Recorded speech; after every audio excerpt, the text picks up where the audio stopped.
Thanks for joining me, Dana. It's a pleasure to speak with you. Having you guys come down for the first time ever to Australia for Glam Fest is just something that I'm really looking forward to and stoked that it's happening. And you must be pretty happy to come down finally as well. Super excited. Never played there, never been there. Closest I came was a simple stopover in New Zealand with Vince Neil on a tour date, but never played there.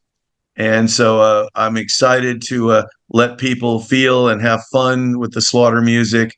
It's always a good time. The whole point of Slaughter's music is to lift people's spirits and give them a good time. And hopefully that's exactly what people will feel when we play there.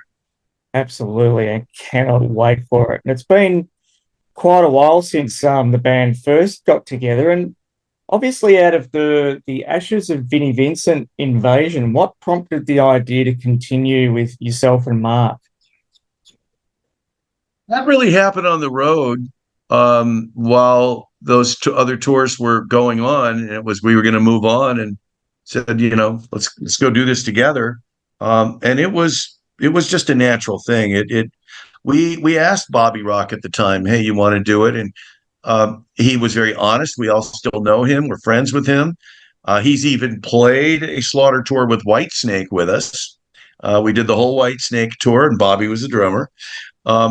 But at the time, he wasn't sure what he was going to do, and we moved on. And then we met Bloss, and the rest for the U.S., Canada, and Mexico was history. It lit the world on fire in those markets and a number of other markets around the world. And we're fortunate that we were there and thankful that we were there and lucky to have ever had the movement that we had.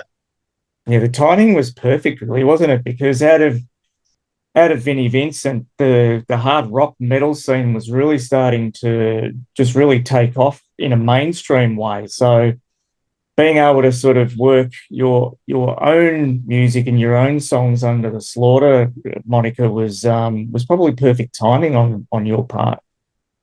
I think it was really fortunate, and we were determined to try the best that we could, and we I think wrote some stuff that resonated with people, and we hoped it would resonate with people.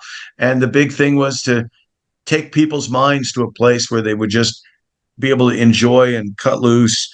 And it's not rocket science. It's a good time and good fun, and that's what we hope the messaging was then and is now.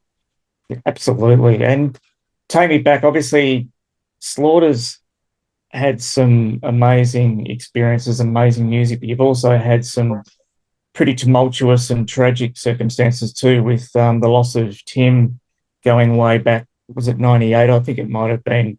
Take me through that. How did that all unfold for you guys? You were in the process of getting the live album up and running at that point, I believe. We were in the studio, and another day, and Tim had called us in that morning and said, instead of working, come out with me. We're going to go to the desert and rock and gem hunt. And I said, we're not going to rock. We're working. We're not going to do that. And then just come with me. So we would have been in the car. He Wow. was upbeat and polite and just his jovial self. And he had said, that we should go. And both Bloss and I agreed that we wouldn't go. We'd keep working. And by 10 o'clock that evening, we got the call that he was on the side of the road. There'd been a tragic accident and that he didn't make it. And I actually said at the time, well, how do you know it's him? Mm. It could have been someone. How do you know it's him? And the patrol officer was a fan and said, I like the music. I'm a fan, and it's him. And that's how we learned. That must have been absolutely mind blowing for yourself. And where did Probably the biggest mind blowing was lowering the body into the grave. And then Bloss at the time said, well, I guess it's the last time the four of us will really be together. And the way he said it was just kind of wild.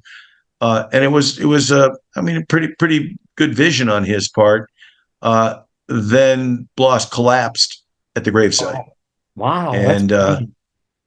yeah, I mean, it was, nobody would have ever believed something like that would have happened because that guy was such a character. But Yeah. life is delicate and fragile, and it happened. And it definitely gives you pause to reflect for sure.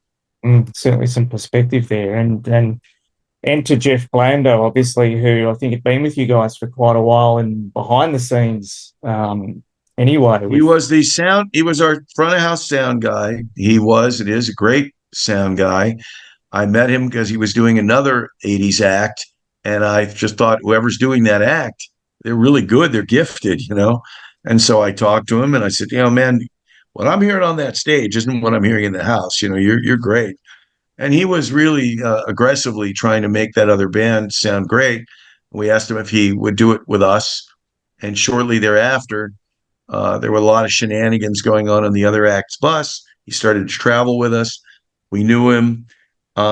It just did. There wasn't even really an option in my mind. It was either going to be we moved ahead with him, or maybe we just cut it and didn't.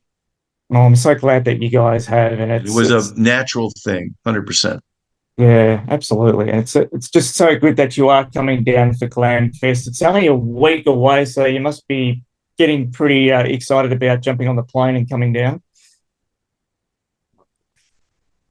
Yep. Everybody, we go do a show. We end up in LA, and then we take the big boat to Sydney and then Melbourne, and then there we will be right in everybody's face, and hopefully watching people have a great time. Again, the whole point of this music is a good time and good feelings, and taking people to a time in their life that may have been better, simpler, and just rocking out and having fun.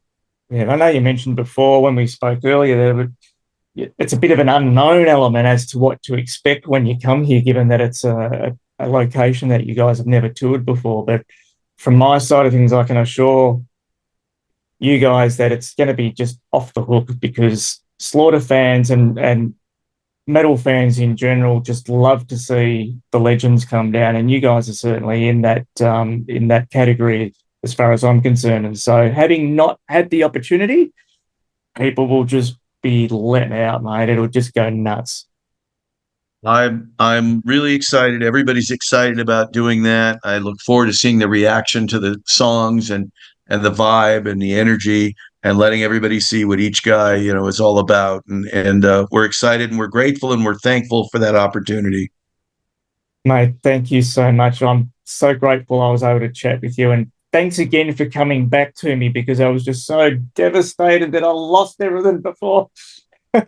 No worry. John hit me and told me you lost your audio, so happy to do it. I look forward to meeting you in Melbourne. Yeah, mate, I'm really looking forward to it. I'm so stoked that you guys are coming down, and I can't wait. So, yeah, thanks again for your time, Dana, and take care, and we'll see you. No problem. Happy to do it, and thanks for the support. Cheers, buddy. Okay, you too. All right, bye-bye.